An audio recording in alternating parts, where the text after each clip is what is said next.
Hey, what's going on, traders? Here are my top stock picks for the week. But before I get to the list, I want to point out that this is a huge week for earnings. I posted this on Twitter and in my Discord server and on Instagram.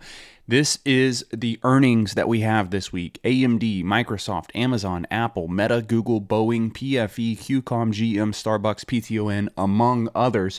But I think that these are the ones that stand out the most.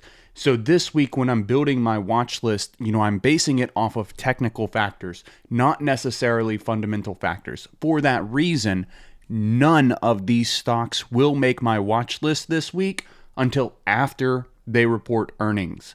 That means that the pool of stocks that I have to choose from prior to these earnings reports is fairly small.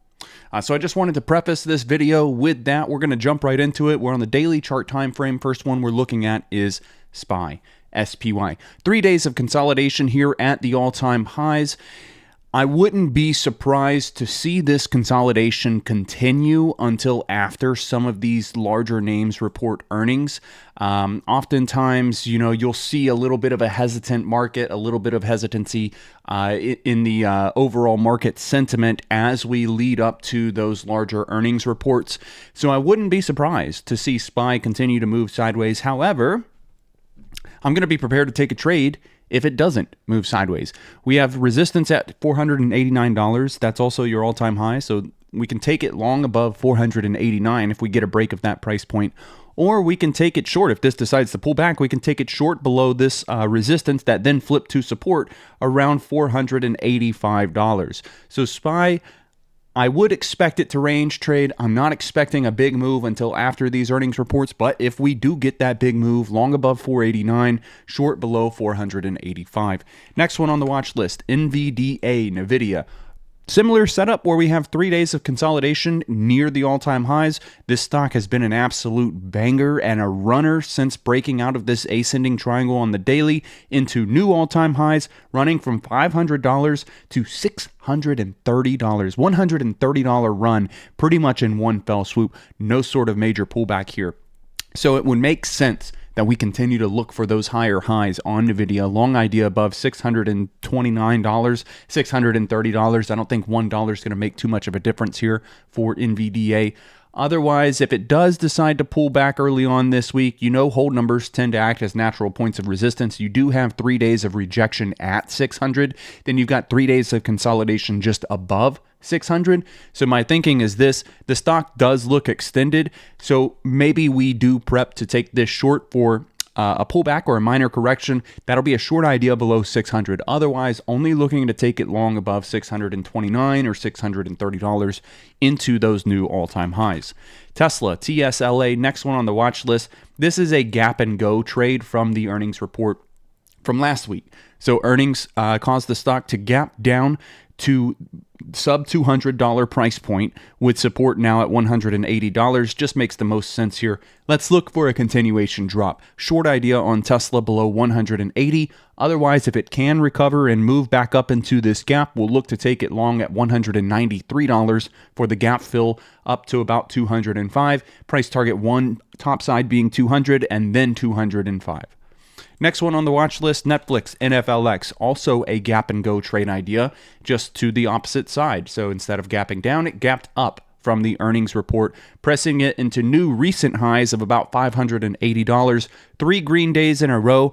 I'm looking for further green on Netflix, long idea above 580. If this does pull back and start to fill the gap, we can look to take it short into that gap. Short idea around $536, $537. Though, the stock is up for a reason, right? So it just makes the most sense. We're going to look for that top side play. Next one on the watch list is going to be MU, Micron. So the stock broke out of this pennant pattern here on the daily chart time frame, hit resistance at $90, pulled back, started to form like a bull flag, hit $90 again, and then pulled back once more. So this is more of a side chart for me because it does need to recoup this pullback up to $90, but set an alert at or above 90. We'll look to take it long above $90 if it can get there. Next one on the watch list is Disney, DIS, breaking the downtrend trend line here on the daily chart time frame, pretty much holding this 200 and this 50 EMA as a point of support and has done nothing but press up higher highs and higher lows since breaking the downtrend trend line. Now there's a gap up here that starts at 96.5, so I'm looking to take it long above 96 or 96.5 for the run up into that gap up to that $100 price point. That gap coming from the earnings report was this 1, 2, 3 reports ago still has yet to be filled. 100 is going to be the price target on Disney if it can get above 96 or 96.5. Next one and final one on the list, but before I get there, press that like button for me if the video is helping you out so far, and subscribe to the YouTube channel if you're not subscribed. It's the best way to support this type of work that I do, and it's free. You don't have to do anything else. Mara, M-A-R-A, next one and final one on the watch list. This moves with Bitcoin typically. We saw a pullback from the recent run from, what did this run from? $10 all the way to 31, pretty wild run, and then fell all the way back to this 200 EMA, forming a range and holding support at $15. That range has now been broken to the top side over this past weekend. Bitcoin has been moving some. So I'm looking for the topside continuation on Mara this week. It's going to be a long idea above $19, and we'll just see where this goes. I really don't have a price target on this, maybe somewhere around $21 or $22 topside if we can get that momentum to continue. But I think for Mara to continue, it absolutely should hold up above 17. So 17 being your prior point of resistance now should become a new point of support if this is to continue to the top side. That's it. Thank you so much for your time. I hope the videos helped you out, and I will see you next week when we continue the $1,000 account challenge.